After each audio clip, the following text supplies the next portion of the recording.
दोस्तों, मुस्लिम अपोलोजिस्ट जैसे कि जाकिर नायक, अहमद दिदाद, उनका हमेशा से यही मानना रहा है कि यीशु ने तो कभी नहीं कहा कि मैं परमेश्वर हूँ, मेरी आराधना करो। तो फिर क्रिश्चियंस क्यों यीशु मसीह की आराधना करते हैं? उनकी आर्गुमेंट है कि अगर यीशु खुदा होता तो वह कह देता कि मेरी आराधना करो, मैं खुदा हूँ, लेकिन यीशु ने नहीं कहा। इसका साफ सा मतलब है कि यीशु खुदा नहीं था। दोस्तों, आज की इस वीडियो में हम इसी इम्पोर्टेंट सवाल पर चर्चा करेंगे और जानेंगे कि आखिरकार सच्चाई क्या है। तो चलिए हम शुरू करते हैं। एक भी साफ जुमला, बिना कोई शक, बिना कोई शबह, जिसमें ईसा अलैहिस्सलाम खुद कहते हैं कि मैं खुदा हूं, या खुद कहते हैं कि मेरी इबादत करो, तो आज मैं ईसाई बनने को तैयार हूं। मैं बाकी मुसलमान भाइयों की तरफ से नहीं बात कर रहा हूं, क्योंकि वो कंपैरेटिव रिलीजन में शायद ज्यादा जानकारी नहीं रखते होंगे। I am ready to put my head on the guillotine. मैं तैयार हूं, अगर कोई ईसाई भाई साफ अल्फाज में बिना कोई शबा बाइबल में से कहीं भी मुझे दिखाए कि ईसा अलैहिस्सलाम खुद कह रहे हैं कि मैं खुदा हूं या मेरी इबादत करो, तो मैं ईसाई बनने को तैयार हूं। In fact, if you read the Bible, there is not a single unequivocal statement in the complete Bible where Jesus Christ, peace be upon him, himself says that I am God, or where he says worship me. If any Christian can point out a single verse in the Bible, a single unequivocal statement where Jesus Christ, peace be upon him, himself says, a single unambiguous statement where Jesus Christ, peace be upon him, himself says that I am God, or where he says worship me, I am ready to accept Christianity just now. दोस्तों, जाकिर नायक, अहमद दिदाद या फिर बाकी Muslims जो इस प्रकार के सवाल करते हैं वो एग्जैक्ट वर्ड क्राइटेरिया फॉलो करते हैं, जिसका मतलब है कि उन्हें बाइबल में एग्जैक्टली ऐसा लिखा मिलना चाहिए कि जहां यीशु ने कहा हो कि मैं परमेश्वर हूं, मेरी आराधना करो। और इसे हम टेक्निकल टर्म में कहते हैं एग्जैक्ट वर्ड क्राइटेरिया। अधिकतर मुस्लिम कहते हैं कि यीशु तो सिर्फ एक नबी थे, तो यही सेम क्वेश्चन हम मुस्लिम से भी कर सकते हैं कि अब आप ही दिखा दो कि यीशु ने कब कहा कि मैं सिर्फ एक नबी हूँ, मेरी आराधना मत करो। ऐसा भी तो कहीं भी नहीं लिखा है, राइट? देखिए, इस्लाम मसीहत से तकरीबन 600 से 700 साल बाद आया, और जब बाइबल लिखी गई थी तो परमेश्वर के कामों को बताने के बारे में लिखी गई थी, ना कि इस्लामिक थियोलॉजी को काउंटर करने के लिए। अब देखिए, किसी भी चीज़ को एक्सप्लेन करने के दो तरीके होते हैं, या फिर उसे समझने के भी दो ही तरीके होते हैं। पहला है वर्ड्स, यानी कि शब्दों के द्वारा, और दूसरा होता है कॉन्सेप्ट्स, यानी कि तथ्यों के द्वारा, जैसे कि जो शब्दों का मतलब है उनके द्वारा समझना। सो वर्ड्स एंड कॉन्सेप्ट, ये दो अलग अलग चीज़ें हैं। जैसे कि फॉर एग्जांपल यीशु मसीह ने निकोदेमस से कहा, यदि कोई नए सिरे से ना जन्मे तो परमेश्वर के राज्य को नहीं देख सकता। इस पर निकोदेमस ने कहा, मनुष्य जब बूढ़ा हो गया तो कैसे दोबारा जन्म ले सकता है?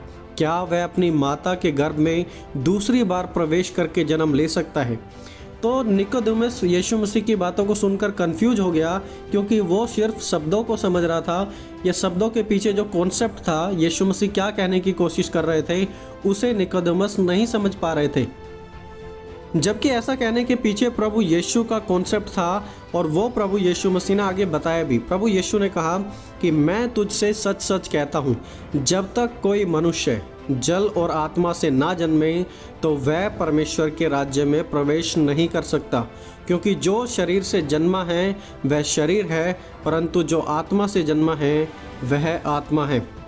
तो वर्ड्स और कॉन्सेप्ट्स दो अलग अलग चीज़ें हैं। अब देखिए, एग्जैक्ट वर्ड में तो ऐसा कहीं भी नहीं लिखा है जहाँ पर यीशु मसीह ने कहा हो कि I am God, worship me. तो अगला सवाल ये उठता है कि क्या कॉन्सेप्ट्स में ये बातें क्लियर है जहाँ पर यीशु की प्रभुता को देखा जा सकता है? और दोस्तों, बिल्कुल, ये बिल्कुल हम पवित्र शास्त्र में पढ़ सकते हैं। चलिए इसके हम कुछ उदाहरण देखते हैं। अब यूहन्ना 5 अध्याय उसका 17 और 18 आयत, वहाँ पर इस प्रकार लिखा हुआ है, इस पर यीशु ने उनसे कहा, मेरा पिता अब तक काम करता है और मैं भी काम करता हूँ। और आगे देखिए वहाँ पर यहूदियों की क्या रिएक्शंस थी, यहूदियों ने इस बात का क्या मीनिंग समझा।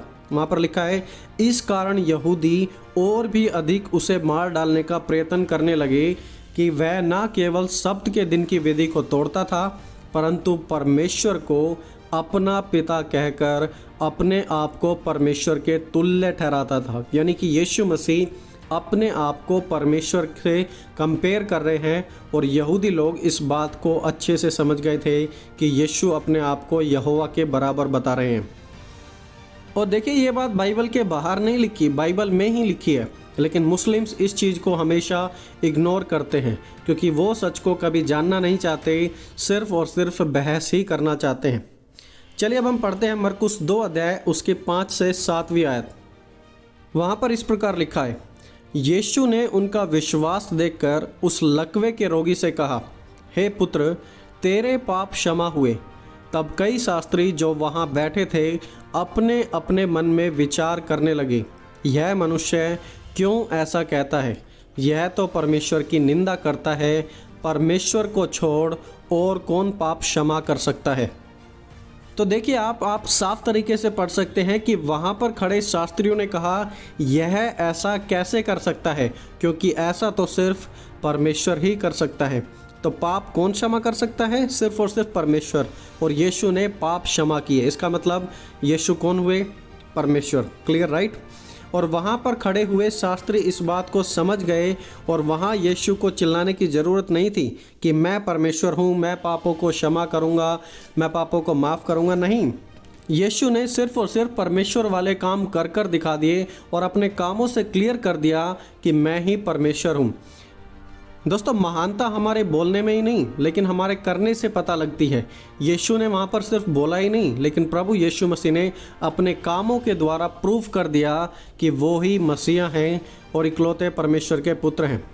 तो देखिए, तो इकलौते प्रभु यीशु मसीह ने कहा कि जिसने मुझे देख लिया उसने पिता को देख लिया। यीशु मसीह ने दावा किया है कि जिसने मुझे देख लिया उसने पिता को देख लिया। यीशु ने ही परमेश्वर के साथ समानता को दिखाया। यीशु ने ही पापों को माफ़ किया और यीशु ने ही मौत पर विजय पाई। और इसीलिए ये पूरा हम विश्वास कर सकते हैं कि यीशु ही परमेश्वर हैं। चलिए अब हम पढ़ते हैं यूहन्ना 10 अध्याय उसकी 30 से 33 आयत तक। वहाँ पर लिखा है, यीशु ने कहा, मैं और पिता एक है। यहूदियों ने उस पर पथराव करने को फिर पत्थर उठाए। इस पर यीशु ने उनसे कहा, मैंने तुम्हें अपने पिता की ओर से बहुत से भले काम दिखाए हैं, उनमें से किस काम के लिए तुम मुझ पर पथराव करते हो? यहूदियों ने उसको उत्तर दिया, भले काम के लिए हम तुझ पर पथराव नहीं करते, परंतु परमेश्वर की निंदा करने के कारण और इसलिए कि तू मनुष्य होकर अपने आप को परमेश्वर बनाता है। पढ़िए, आप यहाँ पर साफ तरीके से लिखा है। और यहूदियों ने वहाँ पर कारण भी बताया। यीशु ने पूछा, क्या तुम मुझे भले कामों के कारण पथराव करना चाहते हो? उन्होंने कहा, नहीं, भले कामों के कारण नहीं, क्योंकि तू अपने आप को परमेश्वर बनाता है। वहाँ पर यहूदी यीशु की बात को क्लियरली समझ रहे थे कि यीशु परमेश्वर के समान अपनी समानता दर्शा रहे हैं और इसीलिए वो यीशु पर पथराव करना चाहते थे। और देखिए कि वहाँ पर प्रभु यीशु मसीह ने कुछ भी क्लैरिफिकेशन नहीं दी। यीशु ने यह नहीं कहा कि मेरे यहूदी भाइयों, तुम मेरे बारे में गलत सोच रहे हो, मैं परमेश्वर नहीं हूँ। नहीं, यीशु ने ऐसा बिल्कुल भी नहीं कहा। उन्होंने परमेश्वर वाले कामों को किया और यहूदी उन बातों को समझ रहे थे जो यीशु मसीह उनके सामने बोल रहे थे। और प्रभु यीशु मसीह परमेश्वर के समान समानता दर्शा रहे थे। जब लोगों ने यीशु से एक चिन्ह मांगा तो प्रभु यीशु ने कहा, इस मंदिर को गिरा दो और मैं इसे 3 दिन में दोबारा खड़ा कर दूंगा। वहाँ यीशु बात कर रहे थे कि वो कैसे मरने के 3 दिन बाद दोबारा जी उठेंगे। और हम जानते हैं कि सिर्फ परमेश्वर के पास ही जीवन देने और जीवन लेने का अधिकार है। और यीशु ने जीवन दिया और यीशु ने अपना जीवन दोबारा ले भी लिया। देखिए, मरे हुए लाजर को जिंदा किया प्रभु यीशु मसीह ने। जान देने का और जान लेने का अधिकार तो सिर्फ परमेश्वर के पास है, राइट? और प्रभु यीशु मसीह ने अपनी जान दी और अपनी जान वापस भी ले ली। और फिर लाजर के साथ क्या हुआ? लाजर मर गया था, लाजर को दोबारा जीवन बख्श दिया प्रभु यीशु मसीह ने। तो परमेश्वर को ही सिर्फ जीवन देने का अधिकार है। तो फिर प्रभु यीशु मसीह ने वहाँ पर जीवन दिया। तो प्रभु यीशु मसीह क्या हुए वहाँ पर? परमेश्वर। यीशु ने विधवा के बेटे को जीवन दिया, उन्होंने खुद अपनी जान दी और फिर अपने कहने के अनुसार, अपने वादे के अनुसार फिर तीसरे दिन वो दोबारा जी उठे। तो दोस्तों, आज ये बात समझे कि बाइबल यीशु को परमेश्वर के रूप में एग्जैक्टली बिल्कुल क्लियरली दर्शाती है। आपको सिर्फ ध्यान से पढ़ने की ज़रूरत है। यहूदी यीशु को परमेश्वर के रूप में समझ गए थे, इसलिए वो यीशु पर पथराव करना चाहते थे। यीशु ने वो सब कुछ किया जो सिर्फ परमेश्वर ही कर सकते थे, जैसे कि पापों की माफ़ी, मुर्दों को जिंदा करना। ये सिर्फ और सिर्फ प्रभु यीशु मसीह ने किए, जो कि क्लियरली इस बात को साबित करते हैं कि प्रभु यीशु मसीह ही खुदा हैं, वो ही परमेश्वर हैं।